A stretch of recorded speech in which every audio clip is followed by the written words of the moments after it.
Hi there, I'm Jane Scherner from writewithjane.com, and I'm here with Olivier Christian to talk about his beautiful new book, which is called A Beautiful Mind. Now, I just want to read a little bit from right at the beginning of the book, where you've started off by saying healing is a full-time job. It's also the most challenging, yet rewarding job, and life can truly begin once we decide to love ourselves without condition. Tell me a little bit about why you started the book with those words.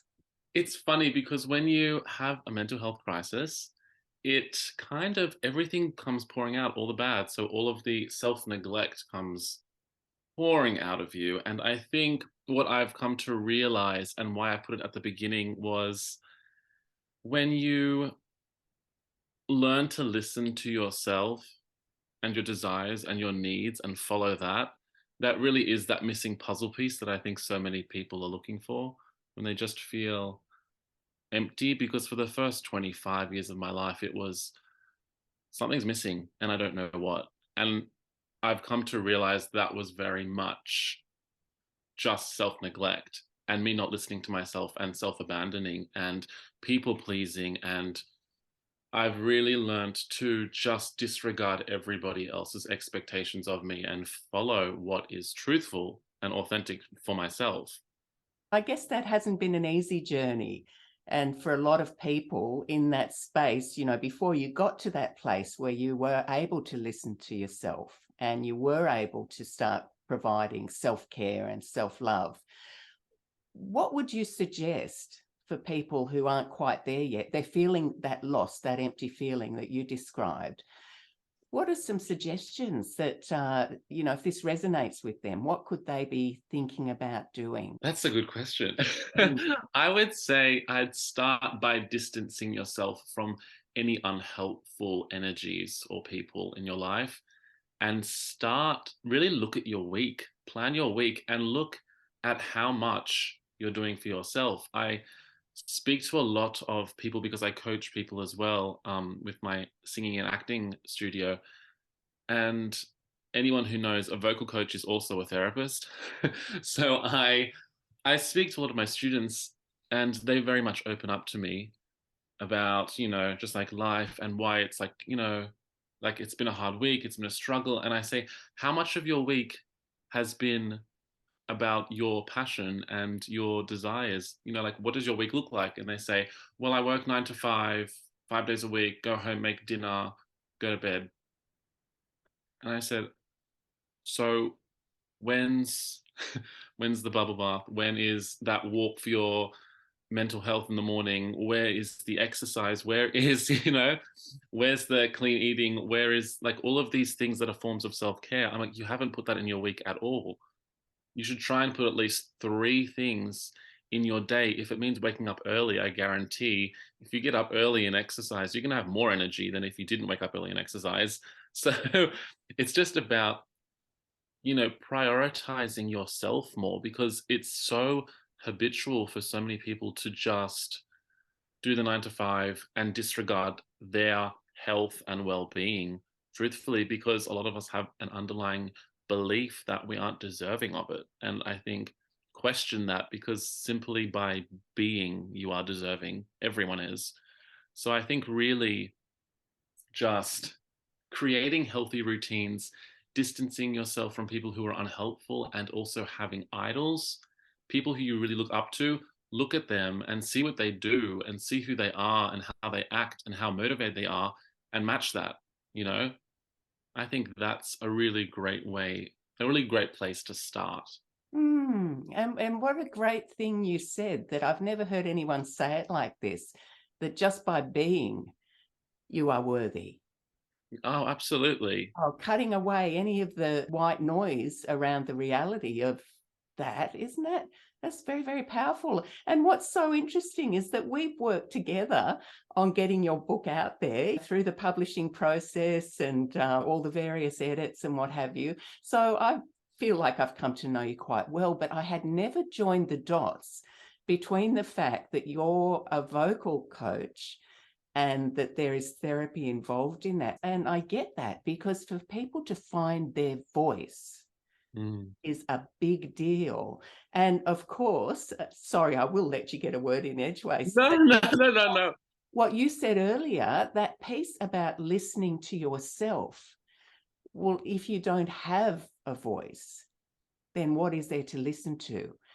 And the paradox is, of course, you can listen to your thoughts, but the thing is, if you don't have a voice, then you have never actually heard your important thoughts being spoken, which I've got to hand it to you. What a fantastic service that is that you provide for people, because we talk about stage fright and things like that. You're preparing people to step up into a bigger game, into a different space. So tell me more about that work. That's incredible. Well, thank you so much. That's very kind. Thank you. I'm very passionate about bringing people's voices out. So a lot of people have been very conditioned to believe that they aren't worth listening to. So their voice is small. A lot of people, and more specifically, more so minority groups like people of color, women, especially the queer trans community. A lot of my students are from these communities, and they're very apologetic when they come to me, Mm. and it's very, hi, how you going, hi, and I'm just saying, oh no, the space belongs to you. Take that space. We're going to get your voice out. We're going to get it to the back wall so everyone can hear you. And you walk into a room, and people, you demand that they listen simply by the resonance in your voice. There's no more apologizing. We can apologize in 101 ways. And honestly, that trauma that we've learned, that conditioning of I'm not worth listening to, that comes out in our voice. So every time you walk into a room and you shrink, you say, hi, how you going? Hi, it's really nice to meet you. That's your trauma speaking. That's your pain leading the conversation, not you. So I'm more interested in discovering their authentic voice and, going on that journey of them really being able to listen to themselves and take up that space. And I say it, I'm like, it belongs to you. It doesn't belong to anyone else. And, straight away, the knee jerk reaction would be to, oh, it's just too loud. And it feels impolite. And I'm like, no, no, it's not impolite. That's your voice. You're just so used to being overly polite that you think that doesn't belong to you. I'm like, no, that's yours. It's right there in front of you. Take it. I can imagine people reading your book and just getting a sense of not being alone and not being on that journey on their own. That's a great gift that books like yours give. What will you be doing 12 months down the track that you're not doing now, do you think, as a result of the book? As a result, oh, do I announce it? Well, do um, you, only if you want to. I don't want to bring anything out that you're not ready for. no, that's absolutely fine. So I'm planning to open a business, A Beautiful Mind and Co., which are mental health gift boxes to really help with emotional and mental health. And I truly believe that childhood wounds are the source of all trauma and anxiety and depression. All of these insecurities all come from childhood because something soaked up in that time where our brain was developing. And you bring that into adulthood. You don't just let go of that. For example, if you have a parent who is hot and cold with love and a bit distant and you have to work for their love, you're going to be looking for that in a relationship in your adult life because that's what was modeled for you as love. So you would constantly be chasing love, and someone who isn't that interested in you, you'd say, no, no, no, I'll work for it. I'll work for it. So it's about getting to the root of those issues, and that's why I love the inner child cards so much. And I can't wait to release it, but that is my next big project after the release of this book. I can envisage something for you that maybe you haven't thought about yet, and that is more speaking. Yeah. Yes. And, that one great thing about a book is that a book can open so many doors. And I could imagine, like, you've come alive when we're talking about this. There's a real dynamism about it because this is your real calling, isn't it? This is your heart's work. Thank you. That's very kind. Thank you. And I can't tell you how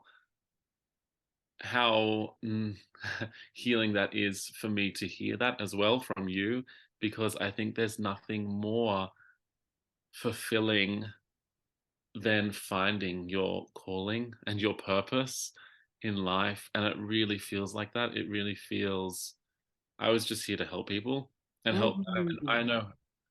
I know what I'm passionate about, and it's really fortunate that what I'm passionate about is very much linked to helping people. Self-care, mental health, emotional health. I would definitely love to speak, and I would definitely love to become a life coach and Mm. study life coaching next year. Actually, yeah. Well, look, I love the work you're doing, and it's really important work. If people want to be in touch with you, what's the best place for them to go to? Absolutely. So they can go to my website, which is www.abeautifulmindandco.com.au, or they can also find us on Instagram at A Beautiful Mind and Co, where you can, there's a direct link to the website there as well. So here's that address again: www.abeautifulmindandco.com.au.